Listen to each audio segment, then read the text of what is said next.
Hey, what's going on, guys? Ryan here with Keith. We're back with another SRT. You know, there are very few shows that rival the amount of characters that WWE has, but one of those shows that rivals it is Game of Thrones, one of the most popular shows on TV. It's so good. Today, we are going to look at what WWE superstars fit the roles of some of the characters in Game of Thrones.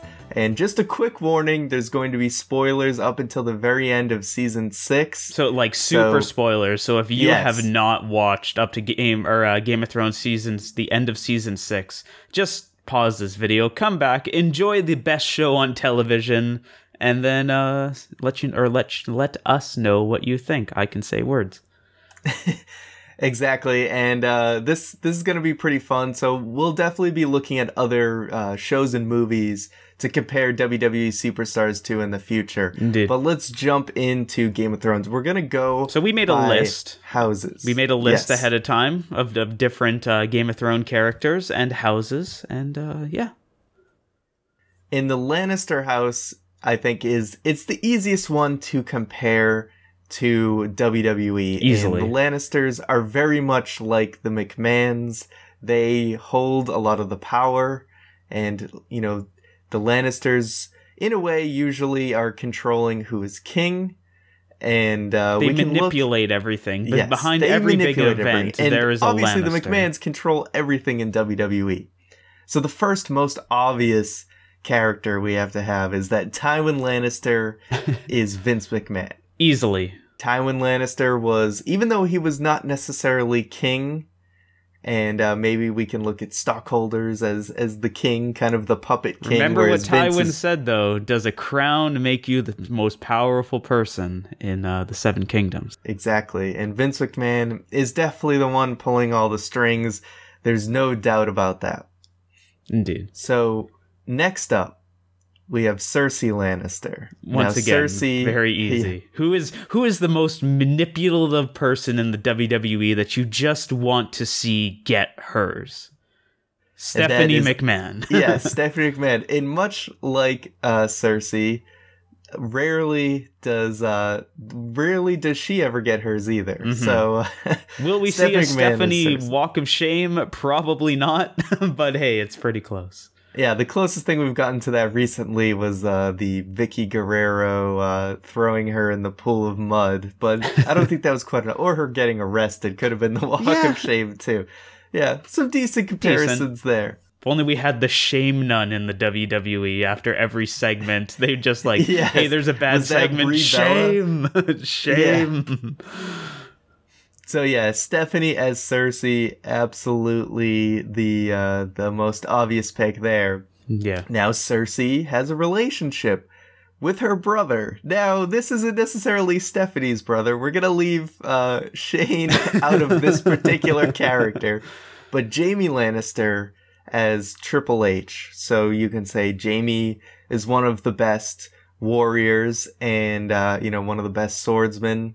And Triple H is certainly one of the best in-ring technicians, a ring general. It has that relationship with Stephanie McMahon, but as we've seen in storylines, there can be some tension between the two as well. Exactly, and plus one thing that in the Game of Thrones, Jaime Lannister is so good at like manipulating situations to benefit him, and that's one of like the key character points of Triple H. So I think this is a really good comparison from that. Can both handle it on the battlefield or in the ring, and handle it in the microphone game / diplomacy game as well. It's all about the game and how you play it. Exactly, and Jaime and Triple H are quite good at playing the game. Indeed they are. The final person in the Lannister family is a trickier one, because it's not quite as obvious as the other ones. Tyrion Lannister, probably one of, if not the most popular character in Game of Thrones. So good.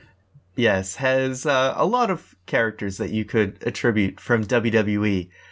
First, you could attribute Shane McMahon as Tyrion. He's sort of the one who's looked at as the outcast of the family. He's one who was sent to... He stepped away, much like Tyrion has fled away from the rest of them. Shane literally went overseas, much like Tyrion did. Yes, much like Tyrion did. But that's sort of where the comparisons end. Although, Shane also very privileged, and I guess you could say very daring as well. So there's still a good amount of comparisons there. Another one you could look at just by character themselves, not necessarily what's happened in storyline. But Enzo Amore, I think, makes a perfect Tyrion in the way that he is a much smaller guy who is able to talk his way out of situations as opposed to fighting most of the time. He will let, Big Cass, who I guess you could say is sort of like his brawn, is Big Cass totally. in a way, to fight for him. And, maybe sometimes Enzo's talking gets him into more trouble where Tyrion can sometimes be better about talking his way out of a physical situation. But in wrestling, pretty much anytime you talk, it's going to lead to a physicality. Fight. Yes. Daniel Bryan is one you could also look at as Tyrion Lannister, a much smaller guy who was definitely held down by the authority or Lannister family. With Vince, Triple H, and Stephanie, and was obviously able to rise up from that and win, with his victory at WrestleMania 30. So he's also another great comparison. And now we are going to move on to the Stark family, which you can almost look at as really the main characters of Game of Thrones, is following the Stark family and everything they've gone through. Just all the bad things happening to those poor Starks. All the crap that they've gone through. So Ned Stark is probably one of the toughest to compare because this is a guy who was honest to a fault and to a real fault that ended up being his own end. So there wasn't really any characters in WWE today that I felt fit the profile, but there is one WWE superstar in particular that does fit the bill, and that is Bret Hart. Now, much, Ned being honorable, you can compare to Bret Hart being a company guy, and, he might have trusted Vince McMahon just a little too hard when they had a disagreement. And you can look at the Montreal Screwjob as the beheading of Ned Stark, where Bret trusted the company and he didn't want to drop the title, and then, that was his mistake, and then Vince betrayed him when he thought that Vince was agreeing with him. Agreed. So in this comparison, does that make early 90s Shawn Michaels basically Joffrey Baratheon, where he's the one that pulled the trigger? He is the one that pulled the trigger. It's a little iffy because Joffrey is really the one who did it. Joffrey was kind of Vince in this situation because, I don't know, you can maybe look at, what's his name? The guy who actually did the beheading as Shawn Michaels. I forget his name. He was, Ilan Payne, I guess, would be Shawn Michaels in this situation. The one who did the actual beheading, but it was Joffrey behind it. So next up in the Stark family, Robb Stark. Yes. Now, Keith, I think you had a good answer for this one. I think Robb Stark is best compared to Roman Reigns. Hear me out. Really? All right. I'm curious to hear the justification. In the first couple of seasons of in Game of Thrones, Robb Stark really had the world behind him. You thought that he was going to be the top guy. He was going to overthrow the Lannisters, take the Red Keep, and then all of a sudden it all falls apart. Kind of like Roman Reigns' wellness policy violation in the way that, Roman's on top of the world, he's the guy. Then out of nowhere, boom, it all goes away. And then at this moment, Roman Reigns really is on the up, which Robb Stark is beheaded. But I think it's having the world given to you and then all of a sudden losing it and then completely out of nowhere is what makes Robb Stark kind of comparable to Roman Reigns. I really like that one. I don't think there's a better comparison, to be honest. I kind of threw Dolph Ziggler in there as a guy who was gonna make it to the top. Dolph Ziggler never had it, Yeah, that's true. Whereas Rob was really just killing it and then lost everything, including his family and his dog and all his head. So, well, he's stabbed. Oh, he was beheaded later, right? Because he was stabbed. Because first. He was stabbed and then beheaded. Then they took his wolf's head and put it on his body. Good times. Yeah, pretty brutal. But yeah, Roman Reigns is a great comparison. The difference is that Roman Reigns can have redemption, and poor Robb Stark cannot, only through the rest of his family. Indeed. So Jon Snow, as much as you want to think there's anybody else it could be, Jon Snow pretty much has to be John Cena, right? The John comparison, I mean, he overcomes all the odds no matter what's thrown against him, and he's really the centerpiece, at least in my opinion. Yes, and Jon Snow, you thought he was dead, but he kicked out at 2, just like John Cena absolutely would. John Cena, Jon Snow, both of them honorable to a fault, you would say. So that's really makes it just dead nuts that is who it is. Agreed. Now, for the females in the Stark family, we're gonna skip Bran because honestly, we can't think of one. Kind of like the television show. There's no reason for Bran to be anywhere near this list. But if you guys have other characters, of course, make sure to let us know. But so for Sansa Stark, I actually have it as Bayley. So, although the things that happened to Sansa were a lot worse than anything that's ever happened to Bayley. I hope we never see the things that happened to Sansa in wrestling. Oh my god. Yeah, seriously. It's starting out very innocent and, the whole happy to be there type of mentality and, just wanting, the princess life and all of this.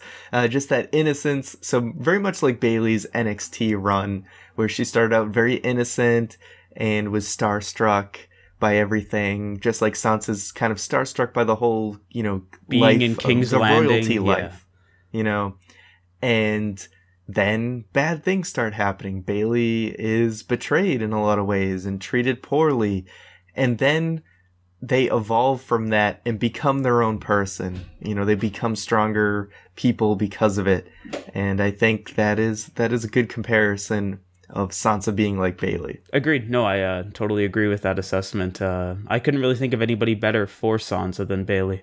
Now, is there anyone else in the Stark family that you have examples for?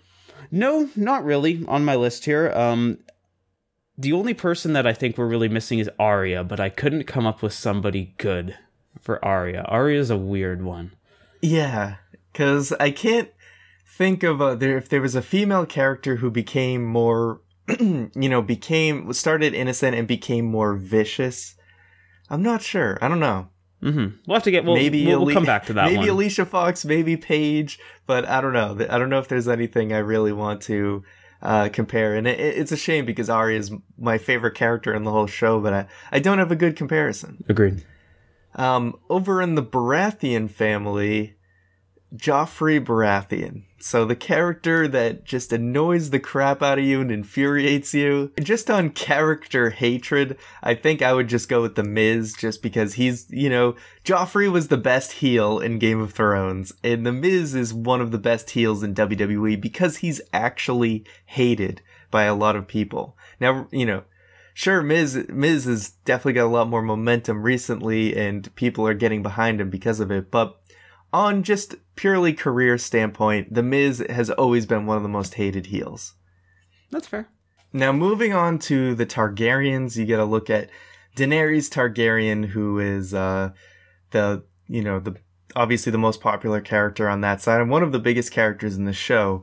And unfortunately, there's really not a ton of great comparisons, but the one I wanted to put was Becky Lynch. So Becky Lynch, kind of like Bayley, really did start out as this innocent character.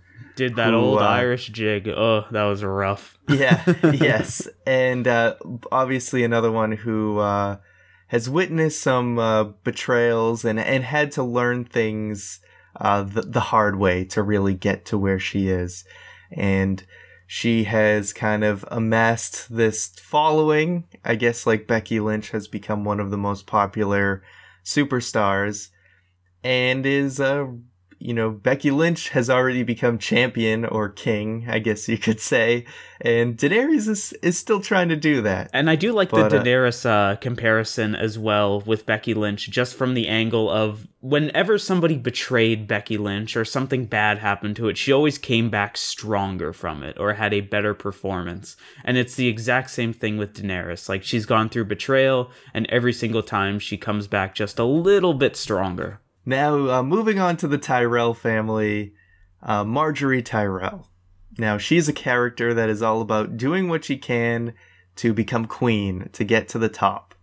And we have this as Nikki Bella. Bit of a controversial one, but... This is a little controversial. So you could maybe look at Nikki Bella attaching herself to someone like John Cena, who, in a lot of ways, is sort of king of WWE. So...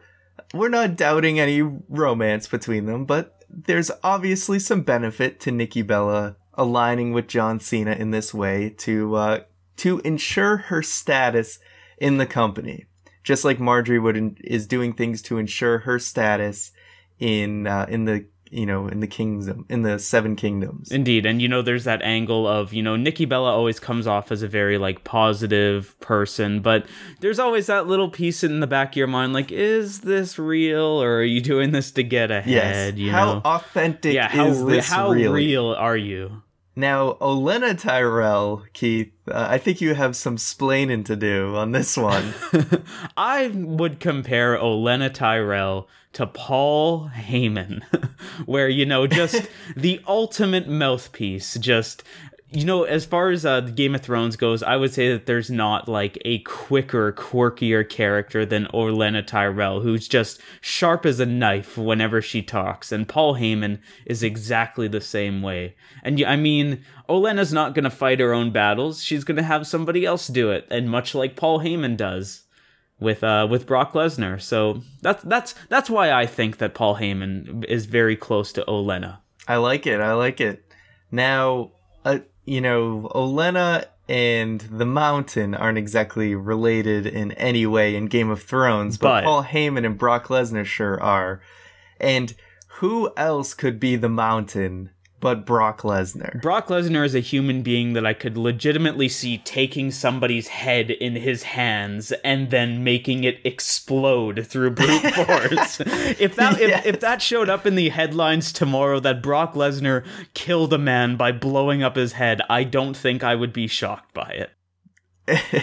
Exactly. And I don't think anything else more needs to be said. Now, we recently had Brock Lesnar versus Randy Orton, and you could look at that as much like the fight Speaking in of heads 4. Exploding. Yes. It was the Viper versus the Mountain. So Oberyn Martell has to be Randy Orton. Absolutely. Some of the things, there's a few quirks about Oberyn's character that maybe don't translate to Randy Orton. But I mean, when you think back to those stories about Randy Orton when he was a little younger, around Evolution time, you never know. Yeah, I've seen that Titantron. There's a possibility. But yeah, Randy Orton and Oberyn, both very skilled fighters. And I guess the poison spear of Oberyn's could be very much like the RKO out of nowhere. It comes out of nowhere. All it takes is one to take you down. And yes, much like the fight in Game of Thrones, at SummerSlam, Randy Orton got his head crushed. Alright, so going more onto these characters kind of outside the houses, Ramsay Bolton, the best one I could come up with was Bray Wyatt. Yeah, now Bray Wyatt one's still a little bit weird. He's kind of got that viciousness to him, but Ramsay's just a way better villain than Bray Wyatt. Agreed, and I mean, you could think about the Wyatt family, the rest of the Wyatt family, as Ramsay Bolton's hounds, where whenever Ramsay needs something done, he sends the hounds, and Wyatt sends the Wyatt family. I love it. It's a great one. Are there any more you have, Keith? The last one I would have, and we argued about this one a little before recording, and that is Petyr Baelish as Jerry the King Lawler. Right. He's kind of the little finger, and I mean, there's the super obvious, like, oh, you know, Jerry Lawler likes younger people, ha ha ha ha ha. But even in the way that Jerry Lawler has been around forever, and whenever there's a pivotal point, either Jerry Lawler's been there or he's been around it, whether it be from a commentary side or back when he was an in-ring performer, messing with people like Bret the Hitman Hart, Jerry Lawler was always a part of the main picture. Kind of the same way Petyr Baelish is, where whenever you start to forget about him, something happens in the series where, hey, right, Littlefinger comes, guess what? You just got Littlefingered, you got betrayed. And he's just been able to maintain his position for a very long time. And that's where I was coming from the Littlefinger standpoint in comparison to Jerry Lawler. It's definitely an interesting one. I almost look at Triple H could be, even though he's Jaime Lannister in our example, I feel like he's another one you could compare to Littlefinger, where a guy who is always kind of manipulated and amassed more power, and although it's a little more obvious with Triple H than it is with Petyr Baelish, who's kind of on the side, just slowly building his way up. I think there's definitely some comparisons there. But that is going to do it for this SRT. So make sure to leave a comment below. If there's a Game of Thrones character that you'd like to compare to a WWE superstars, they're ones that we missed. I'm sure there's plenty that are great examples. Let us know in the comments below. Also, if you'd like to see us compare WWE superstars to other characters in movies and TVs, suggest a movie and a TV show, and we'd be happy to take a look at that, and maybe there just might be an SRT on it. If you'd like to find us on social media, you can send us a tweet at ByteThatCast, or head over to ByteThat.com for any more information. And if you'd like to go the extra mile in supporting us, make sure to head over to patreon.com/ByteThat, where there's plenty of perks and rewards for supporting us. So thank you guys for watching. So on behalf of myself and Keith, we will see you next time.